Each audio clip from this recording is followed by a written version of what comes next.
Okay. As I said, there's only 7 copies, so spread it around, spread the wealth. Is that a good thing? Spread the wealth? Yes. Okay. Okay, topic for tonight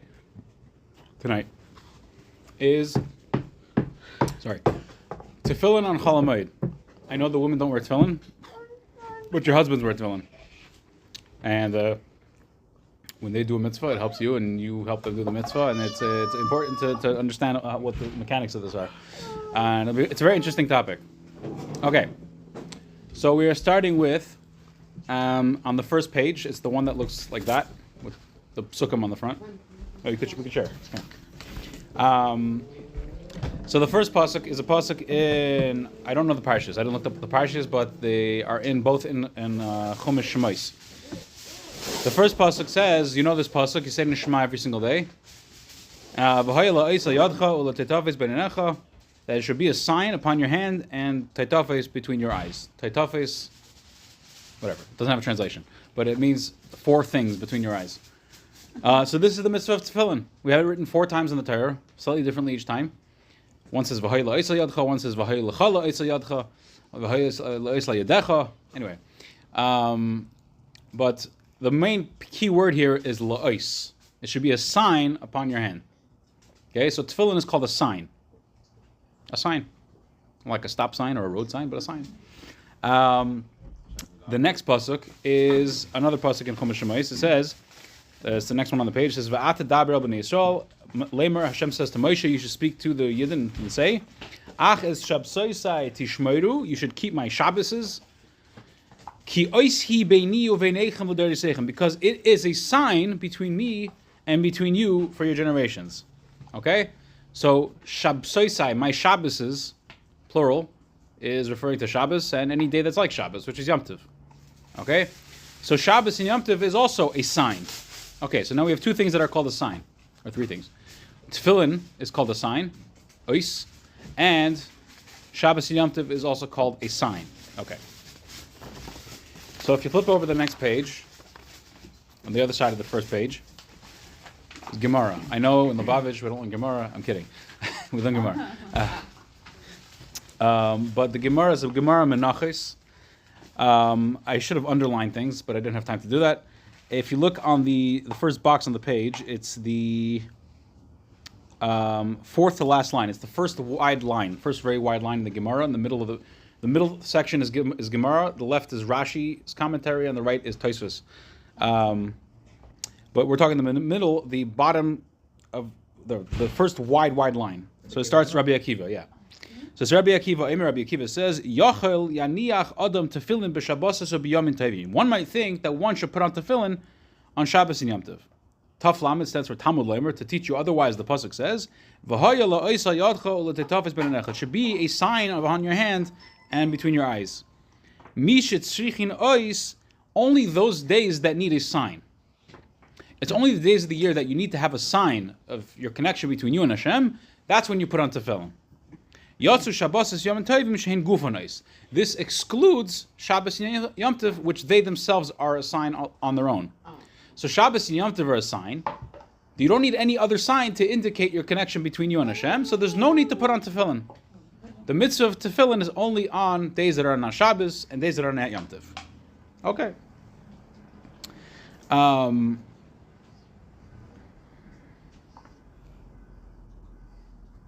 Now, the question becomes about Chol Hamoed. What's the story with Chol Hamoed? Chol Hamoed is not Yom Tov, but it's not a weekday either. It's like kind of in between. On the calendars it says the intermediate days, but this is like the intermediate days also. It's intermediate between Yom Tov and weekday. But what is it? What is this category as regards to tefillin? Is it considered like a weekday that you put on tefillin, or is it considered like a Yom Tov that you don't put on tefillin because it's already a sign? As we get into this, you'll see the question is going to focus on what is the sign. We say that Shabbos is a sign, Yom Tov is a sign. What does that mean? A sign for what? What defines that? What's the definition of a sign? So if you look in the bottom box of this page, this is a Tosfos, yeah. Tosfos in the Gemara Eruvin. We're not going to read the whole thing, just going to read a little snippet here. It's the second line. In the middle of the line, I know it's a little Rashi text, so it's a little hard to read. But it says, V'lich'ayra seemingly ein lahaniach tefillin b'chol hamoed. Tosfos says, seemingly you shouldn't be putting tefillin on Chol Hamoed. She'ain sarich ois, because Chol Hamoed you don't need a sign. Why don't you need a sign? The osur b'melacha b'davar she'ein avid. During Chol Hamoed, there's certain melachas you can't do. It's not like Shabbos and Yom Tov that you can't do malacha straight up. You can't drive a car. You can't turn on a fire. Okay, Yom Tov is different. Whatever. You can't whatever. You can't harvest your field. So there's malachas that you can't do.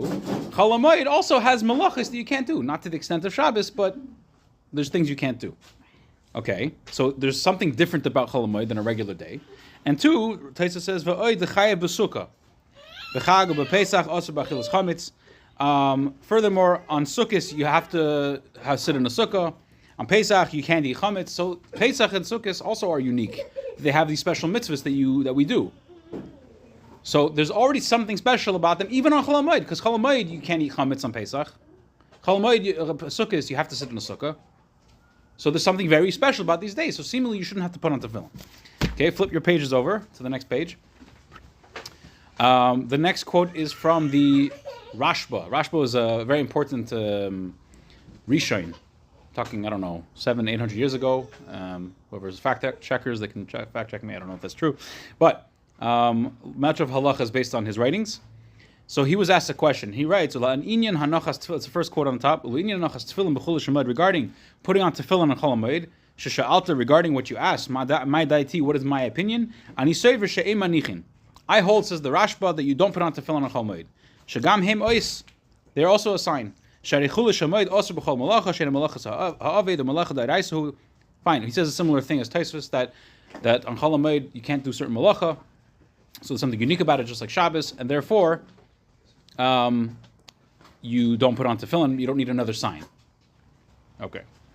Now, we get to the next quote. It's the middle of the page. This is the Tur. The Tur is like the original version of the Shulchan Aruch. Okay? He gathers all the opinions and he puts them into one short little thing, and he sums it up very nicely, and the Shulchan Aruch is basically more or less based on that. So if you look in the middle box, the Tur says, right here, yeah, Shabbos v'Yom Tov lav zman tefillin hein. First thing he says, Shabbos and Yom Tov is not a time for tefillin. Shabbos and Yom Tov we don't put on tefillin. Beis, he says, v'chuli Chol Hamoed, regarding Chol Hamoed, yesh mistapkin boy. There's those who have a doubt about Chol Hamoed. Im huzman tefillin, umaniyeh chosim b'lei bracha. Is Chol Hamoed a time for tefillin or not? And therefore, because of this doubt, they put on tefillin, but they don't make a bracha. Based on the rule that Safek brachis lahakel, there's a rule in halacha that if there's a doubt in halacha regarding brachis, you put the bracha aside, you don't make the bracha, but you do the mitzvah regardless. So they put on the tefillin, but they don't make the bracha. The Tur, his father was a big guy. His father was the Rosh. Rosh is Reish Aleph Shin. Rabbeinu Asher, I think. He's also a big guy in halacha. So the Rosh, he says about his father, the Rosh, that my father would put on tefillin and he would make a bracha. The Rosh had no doubts. Chol Hamoed is a time for tefillin. There's no issue putting on tefillin on Chol Hamoed. Okay, and this is what then you can see how it plays out in Shulchan Aruch. The bottom box is Shulchan Aruch. This is what we follow. This is our guidebook as Yidden. But if you look at number Beis, all right, it says there's a lot of Rosh Hashanah things. I'll tell you what it says. B'chol Hamoed gam ken osel laniach tefillin miyatam zeh me'atzma shimei Chol Hamoed gam hem ois. The Shulchan Aruch says a very strong language. He doesn't say that Chol Hamoed is not a time for tefillin. He says Chol Hamoed you're not allowed to put on tefillin. Not allowed to put on tefillin. And we'll see soon why he says such a strong language. You're not allowed to put on tefillin. Just say it's not a time for tefillin. We don't put it on. Osir, you're not allowed to. Why? We'll see soon. The next part is from the Ramah. The Ramah is who all the Ashkenazim follow. We're Ashkenazim, so seemingly we should follow what he says, but we'll see that it's not the case here. The Ramah says, some say, Chol Hamoed chayev b'tefillin. Chol Hamoed you have to put on tefillin. Like the Rosh. The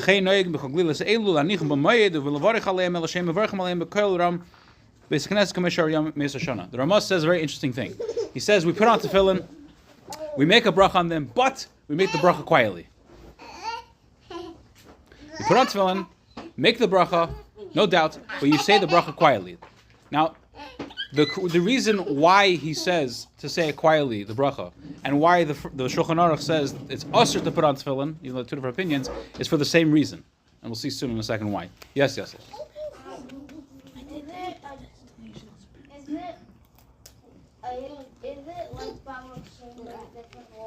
Kind of. Yeah. On the next page is a very long quote. We're not going to read the whole thing. In fact, I'm not even going to read any of it. I'll just tell you what it says. This is from the Beis Yosef. The Beis Yosef is the one who wrote the Shulchan Aruch. He has a commentary on the Torah. He explains a very interesting thing. He explains all the reasons, all the opinions that say why you should put on Tefillin Chol Hamoed, you should put on Tefillin Chol Hamoed. He brings the ones that say you shouldn't put on Tefillin Chol Hamoed. And then he says at the top of the page, you see, Va'achshav, he says, nowadays, Nogu Kol B'nei Sfarad, all the people, all the Yidden of Spain, which is where the Beis Yosef, around that area. Shalela Anicham B'Chol Hamoed. We all have the minhag, how do we behave? We do not put on Tefillin Chol Hamoed. He says, why? So in other words, the Yidden in Spain, in that area, that region, they used to put on Tefillin and Chol Hamoed. There came a point where they stopped putting on Tefillin and Chol Hamoed. Why? Because of the Zohar. Oh, now it gets spooky. The Zohar has an interesting history, which I don't fully understand it, but basically the Zohar was written by Rabbi Shimon Bar Yochai and his Talmidim close to 2,000 years ago, and it went into hiding. Okay? And it was in hiding for hundreds of years. And then, 1,000 years ago or so, it was reintroduced, and there was a lot of controversy about it. Many people said that it's not something you should look at, and it's something you should learn. It's not part of Torah, chas v'shalom. But we go with it. It's become accepted that it is indeed legitimate and part of Torah, and it's Rabbi Shimon Bar Yochai. It's Kabbalah. The Zohar says very intensely strong words about those who put on Tefillin and Chol Hamoed. Don't you dare put on Tefillin and Chol Hamoed. In short, what it says is that Hashem has special tefillin that he wears. What it says? Hashem has tefillin that he wears. The tefillin he wears is called Shabbos and Yom Tov. That's Hashem's tefillin. Okay? And Hashem has head tefillin and arm tefillin. His head tefillin is Shabbos and Yom Tov. His arm tefillin is Chol Hamoed. This is my understanding of this. It's in Aramaic, but I hope it's understood and it's correct. So Hashem wears tefillin. It's Shabbos, Yom Tov, and Chol Hamoed. And this is Hashem's special sign. Now, on Shabbos, Yom Tov, and Chol Hamoed, this tefillin descends upon us. Right now, we're wearing Hashem's tefillin. And when we're wearing Hashem's tefillin, it's a complete disrespect to chas v'shalom wear your own tefillin. And the Mizrahi gives a mashal. Imagine you have a king and he has a servant, and he makes he has a special, I think it's what time is this, like a signet ring, like a stamp ring, like the special king, the kings used. And he wants that people should respect his servant like they respect him. So he makes a copy of his, a similar version of his ring. He makes it for his servant, and he gives it to him. And it would be a terrible thing for this. And now, if one day were this king to give his own ring to the servant, it would be a terrible thing for the servant to say, "King, you know what? I don't need your ring. I have this one. I have this one. That's your ring. It's a copy of the king's ring. It's not the king's ring. Here on Shabbos Yom Tov, we have Hashem's tefillin. To put on our own tefillin is whatever. I'm not going to say what the Zohar says. It's a little scary, but it's terrible punishments. You put on tefillin, it's a terrible thing. It's a sakana. The bottom of this page. This is from a quote from the Taz. This is a commentary on the Shulchan Aruch. I'm going to skip to the fourth line. It says, "V'hazoyhar maflig ma'oid ba'oinish hanachasim chol hamoed." The Zohar goes on very much about the punishment of those who put on tefillin and chol hamoed. V'harash atzmei kosa b'maskanasi v'morech hifsid shemanash yinchil v'arech v'loi roz sefer zar. Says the Rosh, who was so into put on tefillin, make a bracha. He says the Rosh did not see the Zohar. If he saw the Zohar, he wouldn't have said this. What do you mean didn't see him? If he would have saw the Sefer HaZohar, he saw the Sefer of the Zohar, then he wouldn't have written that you should put on Tefillin and Chol Hamoed. Oh. That's what he says. Next page. Next page is the Alter Rebbe Shulchan Aruch. Okay? You're going to read the Alter Rebbe Shulchan Aruch. This is Alter Rebbe. This is us, right? Yep. You're going to get thrown off by what he says. Okay? I'll tell you outside what he says. The Alter Rebbe brings both opinions. How do you define the sign of Shabbos and Yom Tov, of Chol Hamoed? Is the sign that the fact that we can't do malacha, or is the sign mean that the special mitzvah is associated with this day? Okay, what makes this thing have a sign? The question is Chol Hamoed included in Shabbos and Yom Tov? Right. So, is the sign of Shabbos and Yom Tov that makes it a special sign? Is it because you can't do malacha on Shabbos and Yom Tov, or is it because you have special mitzvahs associated with these days? And there's a difference. There's a big difference. If the sign is because you can't do malacha on these days, Then if you have any day of the year where you can do malacha, then you put on tefillin on that day. Says the Alter Rebbe, Chol Hamoed, according minat Torah, according to strict letter of the law, without the Chachamim coming and adding things, Chol Hamoed, you're allowed to do malacha, or malacha. If that's the case, according to that opinion, Chol Hamoed, you should put on tefillin. But if the sign of Shabbos Yom Tov is about the special mitzvahs associated with this time, Chol Hamoed, you have Chol Hamoed Pesach, you eat matzah, you have a mitzvah to eat matzah, Chol Hamoed Sukkot, you have a mitzvah to sit in the sukkah like this one. Then you have a sign of Chol Hamoed as well, and you don't put on tefillin because there's already a sign.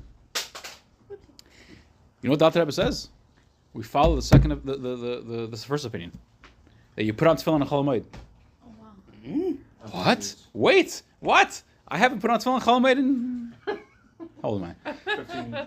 18 years. What is this? Labavish Alter Rebbe. Our Alter Rebbe says that you're supposed to put tefillin on Chol Hamoed. So, huh? Even Bibi disagrees with that. 2 years ago, I think 3 years ago, Chol Hamoed in his system. Put on tefillin today. Looks at him and he goes, "No, fat. Chol Hamoed today." It was Chol Hamoed. So, we need to know something about the Alter Rebbe and how we act according to the Alter Rebbe. The Alter Rebbe Shulchan Aruch, for us as Lubavitchers, as Chassidim, is not the final say on what we do. The Alter Rebbe's Siddur is the final say. The Alter Rebbe's Siddur was written after Chol Hamoed, after the Shulchan Aruch. And there are things where the Alter Rebbe in his Siddur says something differently than what he says in Shulchan Aruch. Because as it's explained, as I understand it, the Alter Rebbe Shulchan Aruch, the Alter Rebbe wrote for all Yidden, not just Chabad. But his Siddur he wrote for Chassidim, for us. Isn't that contradictory? It's not some things there's Sfarim on how to explain why there's differences. So there is a beautiful sefer called Kseis HaShulchan. The Kseis HaShulchan was written by a big Rav, a Lubavitcher Rav, Reb Chaim Noah, who lived in Eretz Yisrael. He was born in 1890, passed in 1954. I looked this up beforehand. I don't know it offhand. He wrote a sefer called Kseis HaShulchan on the Alter Rebbe Shulchan Aruch, and he explains a lot of things, makes things very clear. So if you look on this very last page, the big quote on the top, the big square rectangle, the bottom of the page, the Badei HaShulchan, the little notes that he wrote on the bottom of his sefer, number Daled. He in the top he wrote that Chol Hamoed you don't put on tefillin. That's what he says. Why? Kein Hinig ad Murzal. He says this is what the Alter Rebbe did. He wrote in the Shulchan Aruch, he put on tefillin on Chol Hamoed. Practically, Alter Rebbe did not put on tefillin on Chol Hamoed. Why? And he says this is hinted in the Alter Rebbe Siddur. It doesn't say it clearly in the Siddur. I'll just tell you outside what he says. In the Siddur, the Alter Rebbe writes what you should do on Rosh Chodesh before Musaf. When do you take off your tefillin? Right after you finish Shavuot Tzion, before you do Daven Musaf, right? Before Musaf, that's when you put on you take off your tefillin. Okay? The Alter Rebbe says before in the Siddur, before Musaf, I forget how he words it, but before Musaf, you take off your tefillin on Rosh Chodesh. The Alter Rebbe say a peep about Chol Hamoed. When do you take off your tefillin on Chol Hamoed? Oh, we see here that according to the Alter Rebbe, for us at least, we don't put on tefillin on Chol Hamoed. We don't put on tefillin on Chol Hamoed because he doesn't mention anything about it. If we needed to put it on, he would have told us when to take it off on Chol Hamoed. One last little bit, and then one little tidbit also. The last little bit is a letter from the Rebbe. It's a chunk of a letter. Huh? That box on the bottom. Somebody wrote to the Rebbe about putting on tefillin Chol Hamoed. He says, regarding what you wrote about putting on tefillin Chol Hamoed, lepela hasofek shalai. I'm shocked that you're not sure about whether you should put on tefillin Chol Hamoed or not, which sounds like that was his question. Because those that held on to the Isser, meaning that they hold that it's forbidden to put on tefillin Chol Hamoed, Echad the timing, one of the reasons is who advorim hamavhilim asher bekoyda bezer v'kabbalah mishum zeh shalizav yavarich aleim enzem metaken adover. The Rebbe says the reason why they say you can't put on Chol Hamoed is because of the shocking, scary things it says in the Zohar and Kabbalah about putting on tefillin on Chol Hamoed. And it's understood that if you look what the Zohar says, you'll understand that saying the bracha, putting on tefillin and saying the bracha quietly doesn't help anything. Based on the mashal that we gave, giving the sign and the whole thing, saying the bracha quietly doesn't. You're still putting on the tefillin. Like, it doesn't help anything. One last little tidbit: a big question that comes up by shluchim, and people go on saying, you meet a yid on Chol Hamoed, and you met this yid. He's never put on tefillin in his life, and is such a yid that there's a possibility he will never put on tefillin again. Now you have the opportunity. It's Chol Hamoed. Should you put tefillin on him? Yes. Seemingly yes, because it's the only opportunity. However, I've heard it said in the name of Sham Zalman Shimon Dworkin, yeah? He's the Rav of Crown Heights. Was the Rav of Crown Heights? When did he pass away, Tadi? Some years ago. Anyway, I heard it said in his name that just because he's never put on his tefillin doesn't mean you should put him in danger. Don't put on tefillin on him. I don't know if all of Lubavitch Rabbanim will say that today, but that's what I heard. Okay, that's the end of this year. Bye-bye.